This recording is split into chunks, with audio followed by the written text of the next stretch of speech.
So in this video lecture we are all are going to see chapter number 9 of class A, that is reproduction in animals. तो reproduction in animals के हमारा क्या मतलब है, reproduction जो animals में reproduction कैसे होता है, एनिमल्स में हम ह्यूमंस भी आते हैं। तो रिप्रोडक्शन जानते हैं सबसे पहले, what is this reproduction.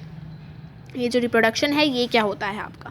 Reproduction एक वो प्रोसेस है जिससे जो स्पीसीज़ है वो कंटिन्यू होती है, मतलब एक इंडिविजुअल दूसरे इंडिविजुअल को जन्म दे रहा है, दूसरा इंडिविजुअल तीसरे को जन्म दे रहा है, इस तरीके से इस पृथ्वी पर लाइफ चल रही है। तो ये है रिप्रोडक्शन। रिप्रोडक्शन बहुत इंपॉर्टेंट है ताकि क्योंकि इसकी वजह से ही कंटिन्यूएशन हो रही है, लाइफ चल रही है इस दुनिया में, इस पृथ्वी पे लाइफ चल रही है due to this what reproduction.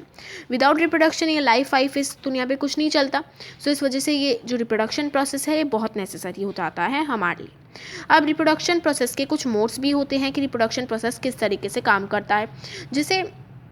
जैसे किटेंस बॉर्न होते हैं, पपी बॉर्न होते हैं, वे अलग मोड की मदद से होते हैं। ह्यूमन किड्स बॉर्न होते हैं, वे अलग मोड्स की मदद से होते हैं।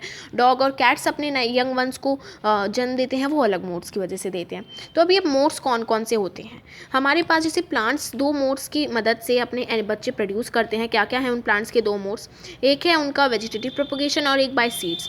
उसी तरह एनिमल्स के पास भी दो मोड्स हैं जिनकी मदद से वे बच्चे प्रोड्यूस करते हैं। कौन कौन से हैं, सेक्सुअल रिप्रोडक्शन और असेक्सुअल रिप्रोडक्शन। सेक्सुअल रिप्रोडक्शन और asexual reproduction. So in this video sexual reproduction पढ़ते हैं। सेक्सुअल रिप्रोडक्शन क्या होता है।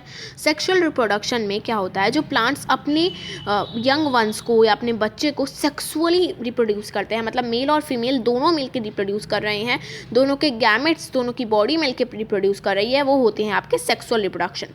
मेल और फीमेल दोनों मिलकर प्रोड्यूस कर रहे हैं। एनिमल्स में भी सेक्सुअल रिप्रोडक्शन होता है।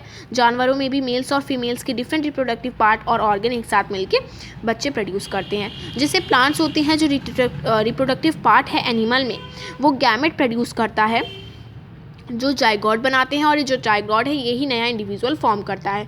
इसके बारे में हम ब्रीफली भी पढ़ेंगे। इस टाइप ऑफ रिप्रोडक्शन को, जिसमें फ्यूजन होता है मेल और फीमेल के गैमेट का, मेल और फीमेल की बॉडी गैमेट्स का, उसको हम सेक्सुअल रिप्रोडक्शन कहते हैं। अब हमारे पास कुछ सेक्सुअल रिप्रोडक्टिव पार्ट्स भी होते हैं। एक होता है मेल रिप्रोडक्टिव पार्ट, एक होता है female reproductive part. So let's see male reproductive part. Male reproductive part क्या होता है, जो मेल रिप्रोडक्टिव ऑर्गन्स होते हैं वे पेयर ऑफ टेस्टीज कंटेन करते हैं। लाइक हियर, ये जो मेल रिप्रोडक्टिव ऑर्गन है ये दो टेस्टीज कंटेन करते हैं।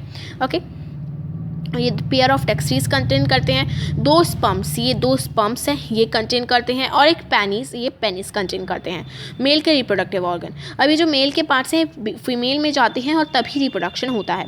बहुत सारी जो स्पर्म्स हैं, बहुत सारी स्पर्म्स प्रोड्यूस करती हैं टेस्टीज। ये जो टेस्टीज हैं ये इस स्पर्म डक्ट की मदद से बहुत सारी स्पर्म्स को प्रोड्यूस करते हैं। ये स्पर्म्स जो हैं ये बहुत ज़्यादा छोटी होती हैं। हर स्पर्म का एक हेड होता है, हर स्पर्म का एक हेड होता है, एक मिडल पीस होता है और एक टेल होती है। इंडीड, जबकि जो हर स्पर्म है ये एक सिंगल सेल है, ये एक सिंगल सेल माना जाता है। इसका हेड भी होता है, मिडल पीस भी और टेल भी होती है। ये बहुत बहुत ज़्यादा छोटा होता है, that we are not capable of seeing this. अब फीमेल रिप्रोडक्टिव ऑर्गन अगर हम देखें तो जो फीमेल रिप्रोडक्टिव ऑर्गन है वो ओवेरीज कंटेन करता है, ये दो ओवेरीज कंटेन करता है। एक ओविडक्ट कंटेन करता है, ये दो ओविडक्ट कंटेन करता है, और एक यूटीरस, ये यूटीरस कंटेन करता है। ये फीमेल में यहीं होता है सारा हमारा रिप्रोडक्शन, यहीं से ही सब चीज़ होती है। ये जो मेल के पार्ट्स हैं, ये जो मेल की स्पर्म्स हैं, ये फीमेल में जाती हैं और तभी ये सब होता है। अब ये जो आपकी ओवेरीज होती हैं क्या प्रोड्यूस करती हैं, फीमेल गैमेट्स प्रोड्यूस करती हैं।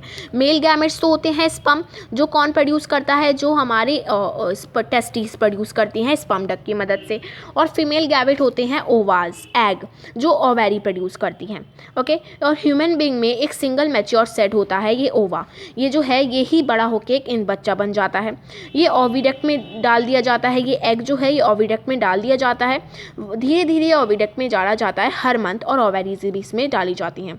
यूटीरस एक वो पार्ट है जहाँ पे डेवलपमेंट होता है बेबी का डेवलपमेंट यूटीरस में ही होता है सारा।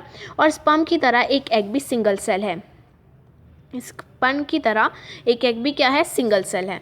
Like what do I mean by that, ये जो है यहाँ पे ओविडक्ट्स में क्या होता है, ओविडक्ट जो है वो फीमेल गैमेट प्रोड्यूस करते हैं और वो ओवेरी में जाता है और फिर ये यूटीरस में जाता है। यूटीरस में ही सारे बच्चे का डेवलपमेंट होता है। अब ये जो एग है, ये जो ओविडक्ट प्रोड्यूस करते हैं, ये जो एग है ओवा, वे क्या होते हैं, वे एक सिंगल सेल होते हैं इस स्पर्म की तरह। जैसे स्पर्म सिंगल सेल है उसी तरह ये भी एक सिंगल सेल ही होते हैं। Okay, let's move forward. अब जो ह्यूमन ओवम है, ये जो एग है ये कुछ इस तरह का दिखता है, इसके बीच में क्या होता है, इसके बीच में एक न्यूक्लियस भी मिलता है। In between this we also find nucleus, इसके बीच में हमें एक न्यूक्लियस भी मिलता है। अब बूजो याद करता है कि जो साइज़ है एनिमल के एग का वो बहुत बड़ा भी होता है, वो बहुत छोटा भी होता है। जो एग है ह्यूमन का वो भी क्या बड़ा हो सकता है जैसा हेन का है। ऑस्ट्रिच का जो एग है वो लार्जेस्ट है। अब इसको भी देखते हैं। मैं इसका आंसर बता देती हूँ आपको। देखिए जैसे ह्यूमंस के एग भी बड़े या छोटे हो सकते हैं। जैसे ऑस्ट्रिच का एग सबसे बड़ा है, हेन का एग भी एक बड़ा एग आता है। वो दूसरे मोड ऑफ रिप्रोडक्शन होते हैं, उनके थोड़े दूसरे मोड ऑफ रिप्रोडक्शन होते हैं, अलग मोड होता है उनका, वो भी मैं आपको बताऊँगी।